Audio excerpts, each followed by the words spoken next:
Ghostly tales, yet mirrors of human life. Hey everyone! Welcome to Encountering Chinese, Ghostly Tales from Zhai. Today, I'm going to tell you two short stories. The first story is titled The Tiger of Zhaocheng. Near Zhaocheng lived an old lady in her 70s, who relied solely on her son for company. One day, the old lady's son went hunting in the mountains but was eaten by a tiger. Upon learning of this tragedy, the old lady was overcome with grief and almost lost the will to live. She wailed and cried as she brought her complaint to the local county magistrate. The magistrate sighed and said, "Tigers are animals, how can I apply human law to punish them?" The old lady's cries only grew louder and more desperate, and no one could console her. The magistrate, unable to calm her, could only reprimand her, which she paid no heed to. Feeling sorry for her due to her advanced age, the magistrate hesitated to scold her further and reluctantly agreed to capture the tiger for her. The old lady refused to leave until the official document for tiger capture was issued. Seeing her determination, the magistrate had no choice but to inquire among the bailiffs to find someone willing to go into the mountains to catch the tiger. One bailiff named Li Neng, who had just consumed a considerable amount of alcohol, stumbled forward and declared, "I can catch the tiger." With that, he took the magistrate's document and left. Only then did the old lady agree to depart. Later, when Li Neng sobered up, he began to regret his impulsive behavior while under the influence of alcohol. However, he also believed that the magistrate was merely going through the motions to rid himself of the old lady's pestering. Therefore, Li Neng did not pay much attention to the matter, intending to return the document upon its expiration. However, when the magistrate received the returned document, he angrily confronted Li Neng, asking if he intended to renege on his promise to catch the tiger. Feeling extremely embarrassed, Li Neng could only request another official document from the magistrate to summon local hunters to help him capture the tiger, which the magistrate reluctantly agreed to.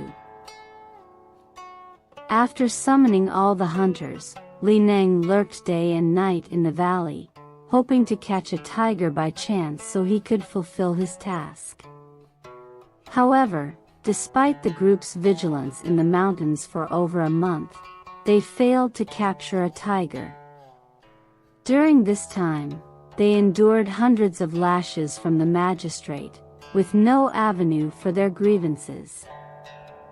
Feeling desperate, Li Neng went to the mountain temple in the eastern outskirts, where he knelt before the statue of the mountain god, praying and shedding tears of frustration.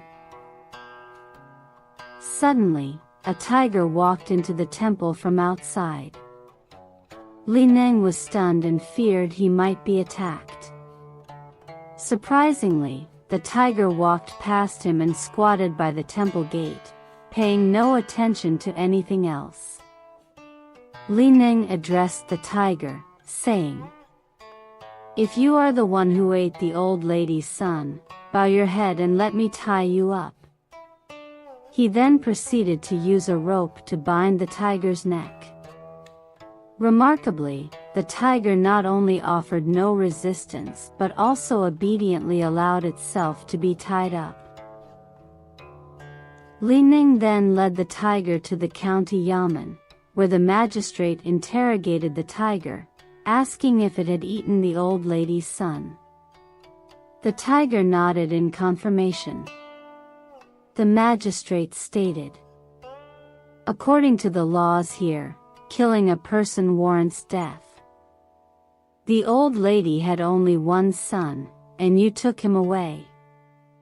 Now she is elderly, how will she live in the future? If you are willing to become her son, I will spare your life."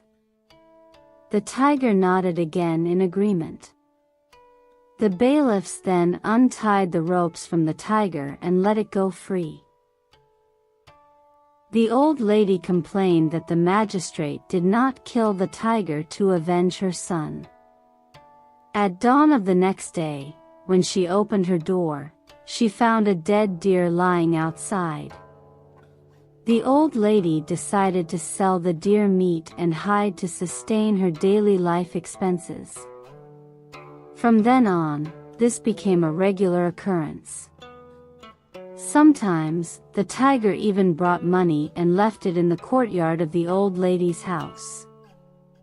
Over time, the old lady became wealthier, and the tiger's care for her surpassed that of her own son. Consequently, she began to feel grateful to the tiger. Sometimes, when the tiger came, it would lie under the eaves of the old lady's house all day long, but she never worried that it would harm anyone. Several years later, the old lady passed away, and the tiger came to her funeral to mourn, roaring in front of her memorial tablet. The savings the old lady had accumulated over the years were more than enough to cover her funeral expenses, and her relatives buried her together. As soon as the grave was completed, the tiger suddenly rushed over, causing the guests to flee in panic.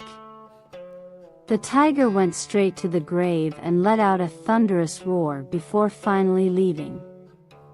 The locals knew about the relationship between the old lady and the tiger, so they built a righteous tiger shrine for them in the eastern suburbs. The shrine still stands to this day. The second story is titled Martial Arts. In the western outskirts of Sichuan, there was a man named Li Chao. He was generous by nature and enjoyed giving alms. One day, a monk begging for alms happened to visit Li Chao's house. Li Chao warmly welcomed the monk and offered him a hearty meal. Grateful for Li Chao's hospitality, the monk said to him, "I am a monk from the Shaolin Temple and I know some martial arts. As a token of gratitude, I will teach you martial arts."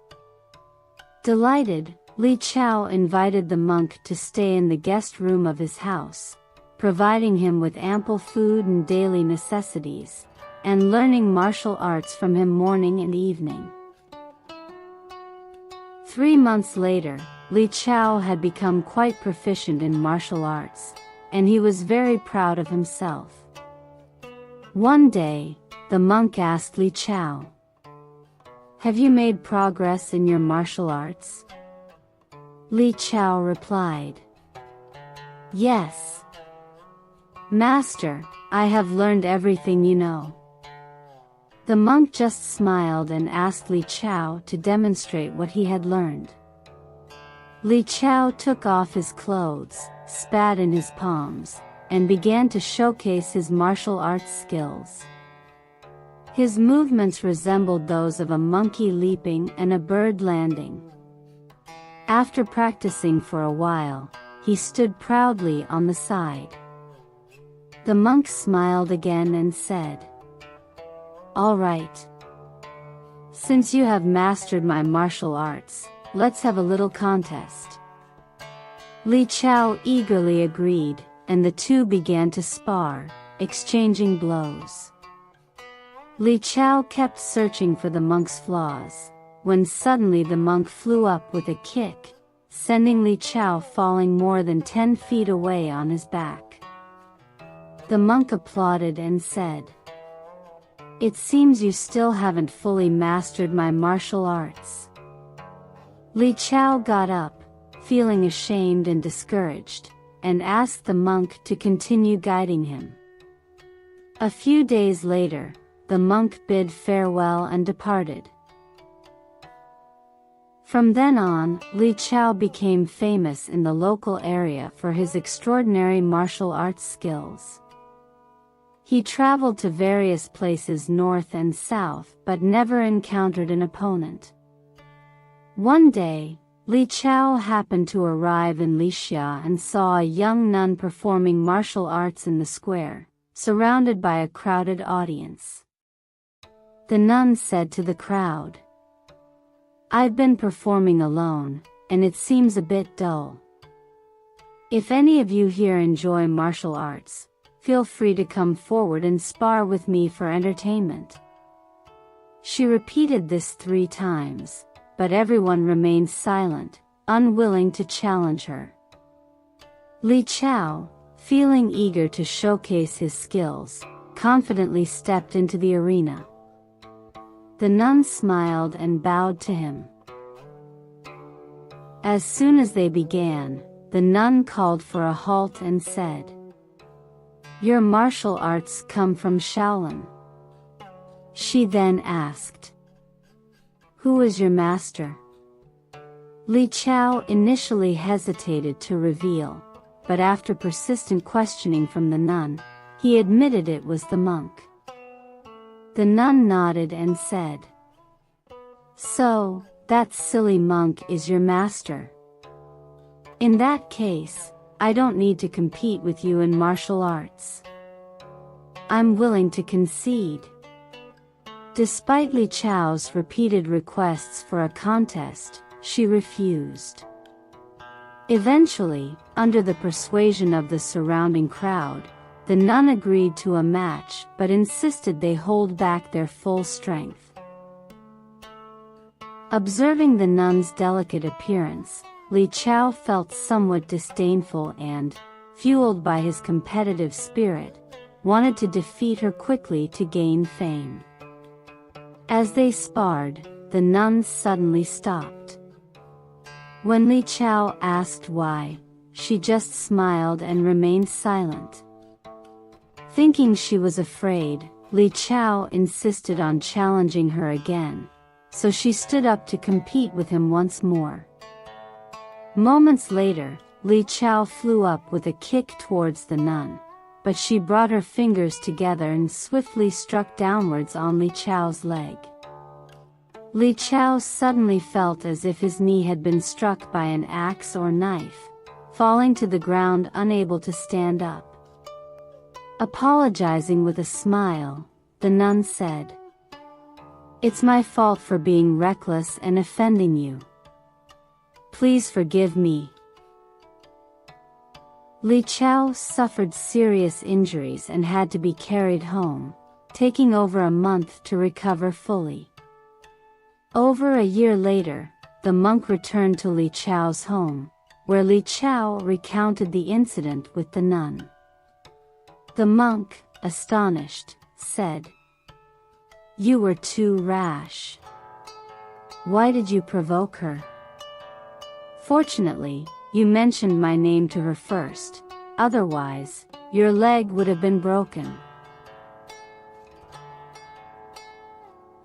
Alright. That's all for today's ghostly tales. The Tiger of Zhaocheng and Martial Arts. If you enjoyed it, please give it a thumbs up and subscribe. Please also encourage everyone to comment and share more. We'll see you in the next episode.